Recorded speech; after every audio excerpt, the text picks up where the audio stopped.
Assalamualaikum warahmatullahi wabarakatuh. Perkenalkan, nama saya Putri Dwintika dengan NIM 32190-167. Pada video kali ini saya akan mempresentasikan proposal skripsi saya.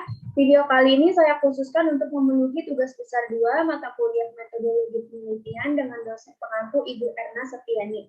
Langsung saja. Jadi, judul penelitian saya adalah pengaruh profitabilitas, likuiditas, dan ukuran Dewan Direksi terhadap financial distress. Studi empiris pada perusahaan manufaktur yang terdaftar di Bursa Efek Indonesia tahun 2019 sampai 2021. Kita masuk ke bab yang pertama, itu adalah latar belakang. Latar belakang adanya penelitian ini yang kita tahu bahwa perkembangan ekonomi dan teknologi ini semakin pesat. Lalu perusahaan-perusahaan ini juga dituntut untuk selalu melakukan inovasi dan ekspansi agar dapat tetap bersaing.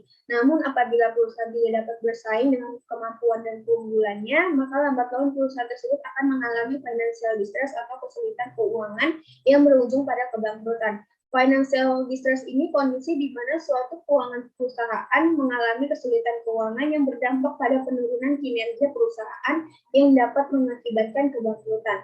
Fenomena yang saya ambil pada topik financial distress ini, saya mengambil fenomena yang pertama adalah fenomena virus COVID-19 yang terjadi di penghujung tahun 2019 dan meluas atau menyebar ke berbagai daerah di awal tahun 2020.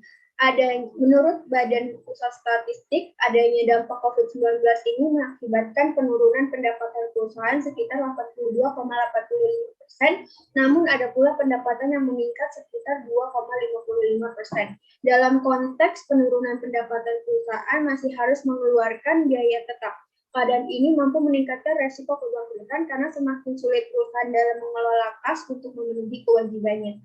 Hal ini sangat memungkinkan banyak perusahaan yang sulit mempertahankan usahanya sehingga mengalami kesulitan keuangan yang membuatnya terancam bangkrut atau failing sehingga mampu di-delisting dari Bursa Efek Indonesia.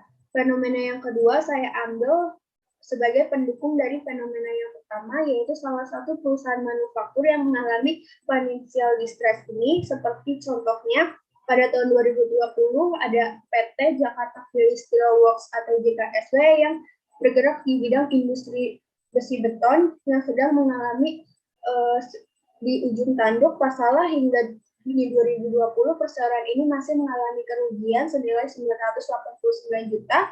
Perseroan ini tidak memperoleh pendapatan sepeser pun di Juni 2020, di mana pada Juni 2020 ini awal mula terjadinya virus corona atau COVID-19 ini. Nah, lalu berkaitan dengan kondisi tersebut, pihak Bursa Efek Indonesia ini pada Mei 2020 telah mengeluarkan peringatan jika kondisi JKSW tidak membaik, maka saham perseroan berpotensi dihapus atau di-delisting dari Bursa Efek Indonesia. Selain itu, ada juga PT Grand Cartage Tbk atau Kerah pada tahun 2021 yang juga terjadi financial distress sehingga berada pada posisi bangkrut atau failing. Lalu penyebab dari kepailitan atau dari PT Grand Cartage ini bisa dilihat dari data laporan keuangan terakhir yang dipublikasikan oleh Kerah. Berdasarkan laporan keuangan tersebut, perusahaan mengalami rugi bersih hingga 24,19 miliar dari semula untung 1,5 miliar pada periode yang sama tahun sebelumnya. Padahal pendapatan perusahaan di periode tersebut hanya mengalami penurunan sedikit dari 189,19 miliar menjadi 179,49 miliar. Hal itulah yang menjadi latar belakang adanya penelitian ini. Lalu yang kedua, ada tujuan penelitian. Tujuan penelitian ini yang pertama untuk mengkaji pengaruh profitabilitas terhadap financial distress, yang kedua untuk mengkaji pengaruh likuiditas terhadap financial distress, dan yang ketiga untuk mengkaji pengaruh ukuran Dewan Direksi terhadap financial distress. Lalu bab 2, landasan teori. Pada penelitian ini saya menggunakan signaling teori atau teori sinyal, di mana signaling teori pertama kali diperkenalkan oleh Michael Spence dalam penelitiannya yang berjudul Job Market Signaling. Spence pada 1973 mengemukakan bahwa isyarat atau signal memberikan suatu sinyal pihak pengirim atau pemilik informasi berusaha memberikan potongan informasi relevan yang dapat dimanfaatkan oleh pihak penerima. Pihak penerima kemudian akan menyesuaikan perilakunya sesuai dengan pemahamannya terhadap sinyal tersebut. Lalu ada financial distress. Financial distress adalah kondisi di mana perusahaan mengalami kesulitan atau likuidasi yang harus dihadapi sebelum terjadinya kebangkrutan. Lalu ada profitabilitas adalah rasio yang digunakan untuk mengetahui kemampuan perusahaan dalam menghasilkan laba selama periode tertentu. Likuiditas adalah rasio yang menunjukkan bagaimana kemampuan perusahaan dalam melunasi seluruh kewajiban jangka pendeknya. Lalu yang terakhir ada dewan direksi adalah pemimpin perusahaan yang dipilih pemegang saham untuk mewakili kepentingan mereka dalam mengelola perusahaan. Bab 2, penelitian terdahulu. Jadi penelitian terdahulu ini saya ambil berdasarkan mind mapping yang telah saya lakukan atau saya buat. Yang pertama untuk variabel X1 itu ada profitabilitas, di mana hasil penelitian menurut Kristella dan Osesoga tahun 2019 bahwa profitabilitas ini berpengaruh signifikan terhadap financial distress. Sedangkan hal tersebut berbeda dari penelitian Mahaningrum dan Merkusiwati pada tahun 2020 bahwa financial profitabilitas berpengaruh negatif terhadap financial distress. Begitupun dengan hasil penelitian Asmarani yang menyatakan bahwa profitabilitas ini tidak berpengaruh terhadap financial distress. Lalu yang variabel kedua itu ada likuiditas, di mana hasil penelitian Kristella dan Osesoga ini menyatakan bahwa likuiditas tidak berpengaruh terhadap financial distress, sedangkan menurut Asmarani ini likuiditas berpengaruh terhadap financial distress, dan Shepwo tahun 2021 ini berpendapat bahwa likuiditas memiliki pengaruh positif terhadap financial distress. Lalu ada ukuran dewan direksi untuk variabel 3, yaitu di mana hasil penelitian menurut Yuliana dan Rahmatiasari, ukuran dewan direksi ini berpengaruh negatif terhadap financial distress, namun berbeda dengan hasil penelitian Nasirov dan Priyadi bahwa financial distress ini tidak berpengaruh terhadap ukuran dewan direksi ini tidak berpengaruh terhadap financial distress. Bab 2, rangka pemikiran dan hipotesis. Berdasarkan landasan teori dan hasil-hasil penelitian terdahulu yang telah dipaparkan, maka hipotesis yang dirumuskan adalah sebagai berikut. H1, profitabilitas berpengaruh negatif terhadap financial distress.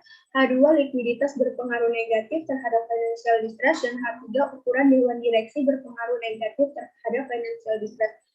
Maka rangka pemikiran yang menggambarkan penelitian ini dapat dilihat pada gambar di bawah ini, bahwa profitabilitas, likuiditas, dan ukuran dewan direksi ini memiliki pengaruh terhadap financial distress.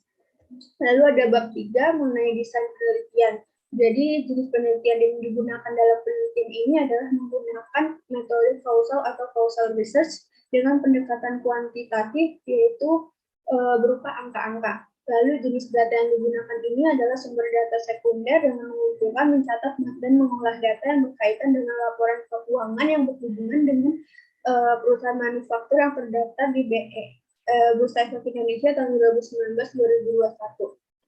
Lalu bab 3 tentang metode sampling, bahwa populasi dalam penelitian ini adalah perusahaan manufaktur yang terdaftar di Bursa Efek Indonesia tahun 2019 sampai 2021. Dan penentuan sampel ini menggunakan metode purposive sampling, yaitu menentukan sampel dari populasi yang ada berdasarkan kriteria dan pertimbangan tertentu. Hal ini bertujuan untuk mendapatkan sampel yang sesuai dengan kriteria yang ditentukan. Dalam penelitian ini, kriteria sampel yang pertama adalah perusahaan manufaktur yang terdaftar di Indonesia tahun 2019-2021 sekitar 193. Kriteria yang kedua, perusahaan yang tidak mempunyai laporan keuangan usaha periode 2019-2021 dan menyediakan data yang dibutuhkan mengenai variabel-variabel penelitian sebanyak 45. Sedangkan kriteria yang terakhir, perusahaan manufaktur yang baru melakukan IPO antara tahun 2019 sampai 2021 itu berjumlah 25. Dan total perusahaan yang dapat dijadikan sampel itu 148 dengan tahun pengamatan 2019 sampai 2021 sekitar 3 tahun. Jumlah sampel penelitiannya yaitu 444. Yang terakhir adalah metode analisis data. Dalam penelitian ini, metode analisis data yang digunakan yang pertama adalah statistik deskriptif, di mana statistik Deskriptif ini digunakan untuk memberikan gambaran atau deskripsi suatu data yang diperoleh atau dipilih dari nilai-nilai mean, standard deviation, varian, maksimum, minimum, sum, range, kurtosis, dan minus atau kemenangan distribusi. Lalu yang kedua ada analisis regresi logistik, di mana terdiri dari uji menilai kelayakan model regresi yang digunakan dengan tujuan menguji hipotesis nol bahwa data empiris cocok atau sesuai dengan model. Yang kedua, uji menilai keseluruhan model atau overall model fit bertujuan untuk menguji kesesuaian antara model dan data statistik yang digunakan berdasarkan pada fungsi likelihood. Likelihood dari model adalah probabilitas bahwa model yang dihasilkan menggambarkan data input.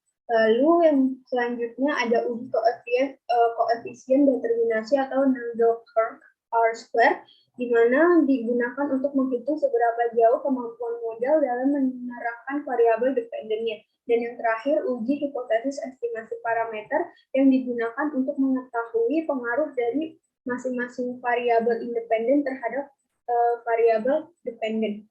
Lalu sekian presentasi proposal skripsi saya yang bisa saya sampaikan. Mohon maaf apabila ada kesalahan. Wabillahi taufiq wal hidayah. Wassalamualaikum warahmatullahi wabarakatuh.